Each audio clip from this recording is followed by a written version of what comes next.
जलाराम बापा जयंती के अवसर पर वडोदरा शहर के कारेली बाग स्थित जलाराम मंदिर में भक्तों की भारी भीड़ उमड़ी। सुबह से ही श्रद्धालु दर्शन के लिए मंदिर पहुंचने लगे और पूरे परिसर में भक्ति का माहौल देखने को मिला। मंदिर को इस खास दिन पर बेहद सुंदर तरीके से सजाया गया है।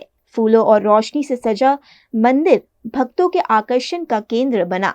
भक्तों को किसी भी प्रकार की असुविधा न हो, इसके लिए मंदिर प्रशासन की ओर से विशेष व्यवस्था की गई है।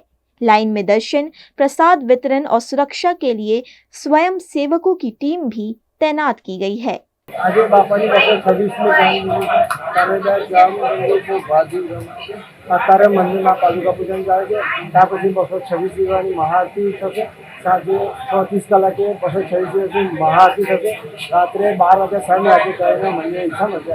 અત્યારે બાબાનો ભંડારો બ્રહ્મ છાત્રાલયમાં જે બધી સ્કૂલની સમજ ચાલે છે એ દરેક ભક્તને ફૂલ પેકેટનો પ્રસાદ આપવામાં આવે છે।